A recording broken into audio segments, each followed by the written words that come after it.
7 wasiat untuk sang guru. 7 wasiat untuk sang guru itu: 1, jenengan garis bawahi nggih. 1, hanya guru yang mempunyai derajat selevel dengan Rasul. Profesi yang selevel dengan Rasul adalah guru. Sebagaimana Sayyidina Ali menyatakan, kadal muallimu ayyakunar rasula. Hampir derajat seorang guru itu selevel dengan Rasul. Yang kedua,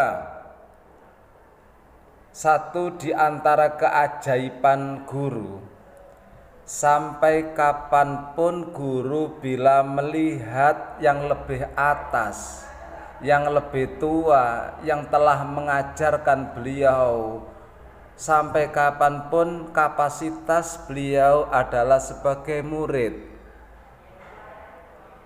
Kiai Haji Maimun Zubair kalau melihat atasnya sebagai muridnya Yai Zubair, Yai Zubair melihat atasnya berarti kapasitasnya sebagai murid bila melihat Kiai Haji Abdullah Fakih Mas Kumambang. Sampai kapanpun guru bila melihat silsilah yang lebih atas, beliau adalah sebagai murid.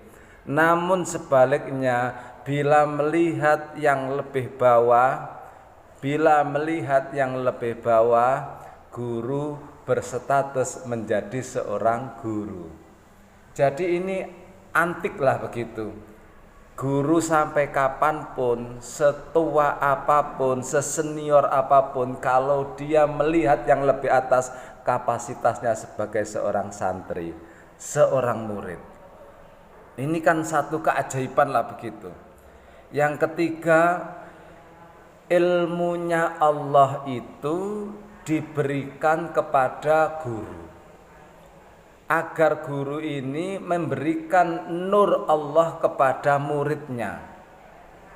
Saya ulangi ya, nur Allah diberikan kepada Rasulullah Muhammad. Nurnya Muhammad ini dibawa oleh guru ke guru ke guru, sehingga tidaklah pantas bagi seorang guru yang orientasinya hanya nominal. Tidaklah pantas seorang guru bila orientasinya hanya rupiah. Kalau demikian visi misinya akan melenceng.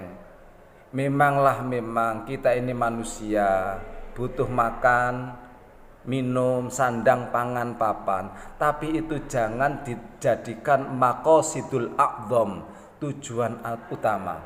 Tujuan utama adalah menyebarkan ilmunya Allah. Walaupun toh demikian dia tetap mendapatkan gaji kan, tanpa ada niatan mencari nominal sudah of course. Tapi jangan ditaruh di nomor 1. Ibu bapak sekalian, tugas guru jenengan garis bawahi hanya mendidik, membimbing, mengarahkan. Setelah itu berhasil dan tidak bukan ranah kita. Sekali lagi, kita mendidik, membimbing, mengarahkan agar menjadi putra yang lebih baik. Tapi setelah itu berhasilkah atau gagalkah, itu sebetulnya bukan ranah kita. Itu semuanya adalah ranahnya Allah. Ibarat orang yang penting sudah kerja, hasil dan tidak bukan orientasi kita.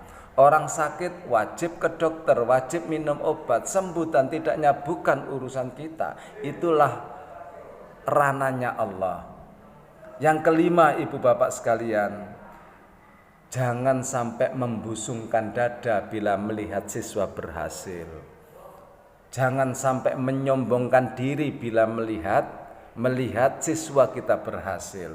Mengapa? Karena kapasitas kita bukan memandaikan kita, bukan memandaikan siswa kita. Kita kapasitasnya hanya sebagai wasilah, sebagai pelantara dari ilmunya Allah.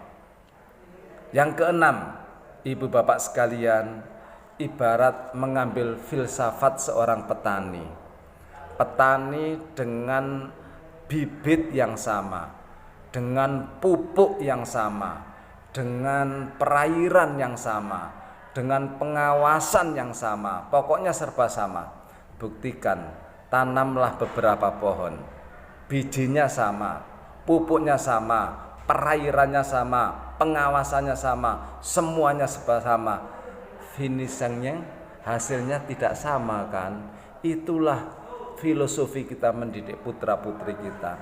Ada yang berhasil 90%, ada yang berhasil 60%, bahkan hanya 30% yang berhasil. Inilah.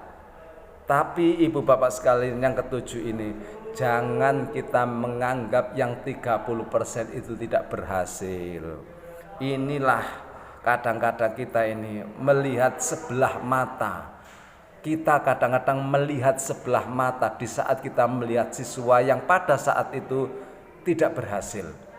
Kita sering menganggap sebelah mata, padahal belum tentu masa depannya seperti itu. Bisa jadi anak yang hanya 30% tadi berhasil di bangku, ketika keluar dia adaptasi dengan lingkungan sosial, adaptasi dengan dunia kerjanya, akhirnya terpacu, maka kadang-kadang melebihi teman-temannya yang 90% berhasil ketika di bangku sekolah. Dan ini rata-rata. Anak-anak itu rata-rata fakta membuktikan keberhasilannya bukan di saat di bangku, tetapi berhasil berkembangnya ketika mereka sudah beradaptasi dengan dunia kerjanya, adaptasi dengan sosialnya, maka perkembangannya luar biasa. Berarti apa? Kita jangan terlalu cemas. Yang terpenting kita doakan dan kita doakan mudah-mudahan ilmu yang diterima mereka menjadi ilmu yang bermanfaat.